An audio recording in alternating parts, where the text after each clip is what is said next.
What is up, my beautiful people? Hope you're having a wonderful day. Exile451 here with yet another daily dose of Reddit Happy. Gonna dive back into r/self-improvement today for some stories that I'm sure you're gonna enjoy. So sit back, relax, and enjoy the video. This story comes from user Aaron Panzarella. The relationship you have with yourself sets the tone for every relationship you have. I have had 3 long-term relationships in my life. One started when I was 18, the summer before I went to college. We met at a party when we were both on Molly. He was a little older, 22, and I had never had a guy that interested in me before. I was usually the one chasing crushes because I felt I wasn't good enough and they proved me right over and over. This time, I had someone actually trying to get to know me. It felt good, and I needed that validation so bad. Am I worthy of other people? Do I have something to offer? This question constantly rolled through my subconscious. When I went to college, he got possessive. I was rooming with my best friend since I was 2 and 8 hours away. I secluded myself that first year. I didn't want to screw up the relationship because I finally had someone who loved me. And who was I to mess that up? I was the girl who was always abandoned. I was the one everyone left. So I made sure that didn't happen. I always answered his calls when I was out. I left the parties when he was mad. I cried my eyes out when he screamed at me and apologized for going out. I became severely depressed at college and transferred home. We dated for over a year after I came home, but then I realized that if I truly loved myself, I wouldn't be in this relationship. I couldn't deal with being controlled or mistrusted when I wasn't doing anything wrong. I broke up with him, even though I had thought I loved him. I realized that it was a great lesson, but I deserved more. We broke up in October of 2011. Then I started to get involved in after-school activities at the community college I was attending. I joined a co-ed fraternity. Now, I was addicted to Adderall because it helped me do stuff I didn't want to do, like schoolwork or socialize, due to the horrible circumstances I had at my first school being rejected by every girl my age. I was at my lowest weight and had an eating disorder that was made much easier by taking Adderall. I was now the person people wanted to be friends with. I had a new sense of fake self-worth. I was pretty and skinny and everyone liked me. Only who they liked was a facade. I molded who I was to be the person I thought I should be. I met my next boyfriend at a New Year's Eve party. He asked if I wanted to be his beer pong partner. We clicked immediately. He had been dating someone we knew mutually that cheated on him. No one was allowed to talk to him while they were dating because she was controlling. I had a new crush. I decided to message him on Facebook, asking for his number. I had never done something like that before, but I was the new me, the outgoing girl, the one who people liked, so I showed no fear. He told me later when we were dating he had the Messenger app open to ask me for my number. Anyway, our relationship was really good in the beginning. I was confident. We loved each other. He lived at campus during school and was studying to be a mechanical engineer. I was newly accepted into a prestigious business school in the city for accounting. We seemed to have it all. When he graduated, he was a year younger than me and I was still in school. We decided to move in together. I got a full-time job while going to school full-time. He was working full-time as a mechanical engineer. I had been depressed, but the Adderall helped me do what I had to. I would work 9 hours and go to school for 4 to 5 hours afterwards. Leave at 6 a.m., get home around 10:30 p.m. I was drowning. I realized I didn't want to do accounting. But I couldn't tell him that because how would he like me if I wasn't who he thought I was? He didn't know I took Adderall. He didn't know I was still smoking cigarettes when we told each other we'd quit together. He didn't know me at all. It wasn't his fault. I was scared to show anyone the real me. I was anxious about the double life I was leading every day. I hated myself. and believed if I showed anyone who I really was, I wouldn't be accepted. So, I kept the charade going for a while. Then he found my cigarettes. He caught me in lies all the time. I quit the full-time job because I was so depressed. I stopped attending a lot of classes. He was exercising a lot and eating healthy. I was not eating at all except for when I'd run out of Adderall and binge. We stopped liking each other. He couldn't trust me because I always lied. I don't blame him. I lied to myself every day, so how could I be authentic to anyone else? I stopped taking Adderall, and that's when crap hit the fan. I started reading spiritual books and doing self-improvement. I became involved in a spiritual community that helped. He thought it was a cult. I stopped smoking cigarettes and realized that I had been living a lie for so long. I gained a lot of weight and was in a deep depression again from withdrawals and dealing with things that were suppressed while taking Adderall. I didn't want to go out much. I didn't want to do anything.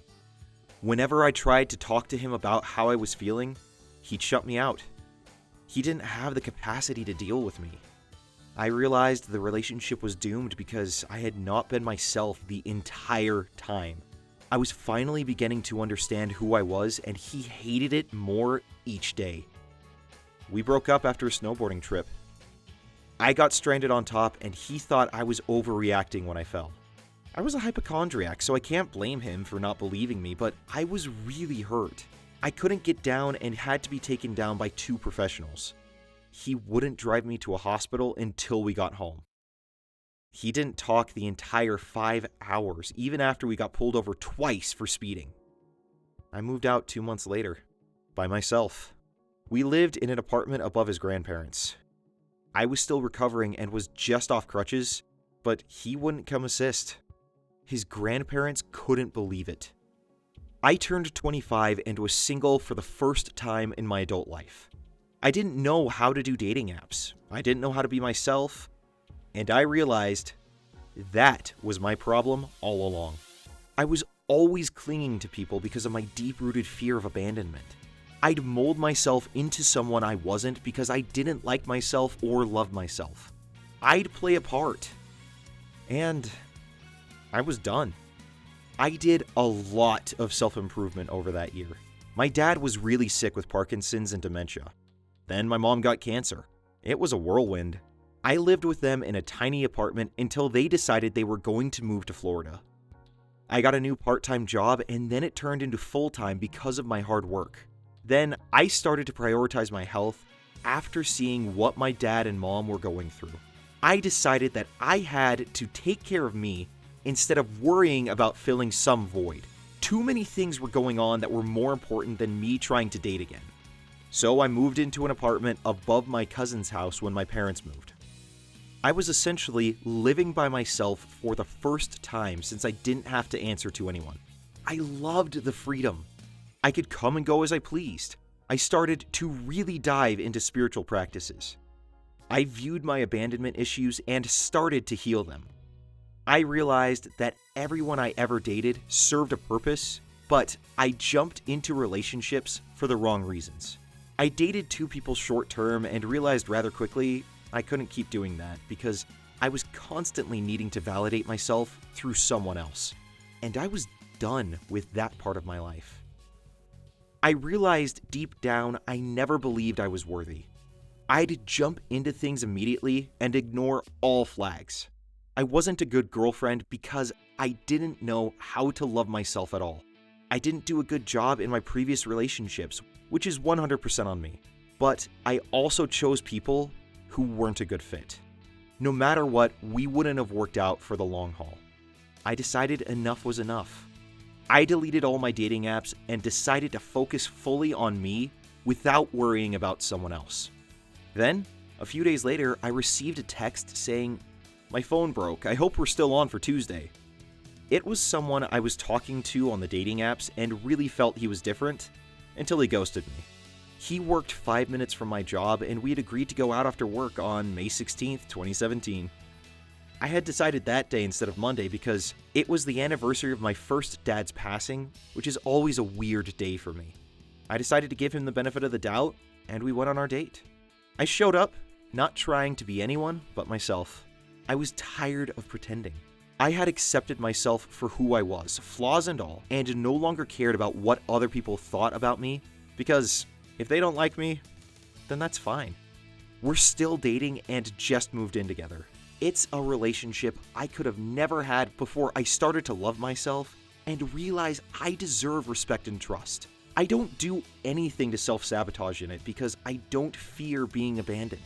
If it's meant to be, it will, and I'll try my very best to make it last. I'm honest about all the things I was never honest about, because I don't have this fear in the back of my mind that if he knows the real me, he'll leave. I know I manifested this relationship, and it's beautiful and healthy, and nothing like I could have ever imagined when I wasn't loving myself. You are deserving of a great relationship. You deserve to be with someone who knows you, flaws and all. But you have to do the work too. You give what you get in relationships. If you have things from prior ones you need to heal, please do it. I know what it's like to self-sabotage things out of fears of being left. I know what it's like to lie for so long and be caught in those lies. Just tell the truth. To yourself and to other people. Be your own best friend. Be okay with being alone, because being alone doesn't mean you have to be lonely. Once you love yourself, you can truly love other people. I used to never believe that, but I know firsthand how true it is now. The most important relationship you'll ever have is the one with yourself. But you can also have extremely beautiful connections with other people on their journey. Your relationship with yourself sets the tone for every other one in your life. Practice love, practice forgiveness, heal your past hurts, have compassion, be respectful, be authentic, and once you do these things for yourself, it will manifest towards other people. Well, that story ended up going a little longer than I intended, so I'll keep my commentary short, but OP, what a story. You've been writing a lot recently in the sub, and your stories have always been good, but I think this is the first time you've gone this personal with your story. And all I can say is wow as to how far you've come. Your story is a great example that it doesn't matter what your past is or what you're going through, that you do deserve to be happy, that you do deserve to be with someone who will take care of you. But it is central, it is so important that you do know how to love yourself first. If you can't love who you are, then they'll never see the real you. Thank you so much for sharing your story, and I'm so glad to hear that everything seems to be working out for you so well right now. Please keep posting, I love reading your content, and I really wish you the best with where you're at. That was r/self-improvement, and if you want more stories of people taking steps to better their lives, then feel free to click the playlist link in the description below. Also, if you enjoyed the video, make sure to hit that like button and subscribe so you can get more of your daily dose of Reddit Happy. Now you go out there, have a great day, I will see you all tomorrow. Until then, I'm Exile451. Stay beautiful, people.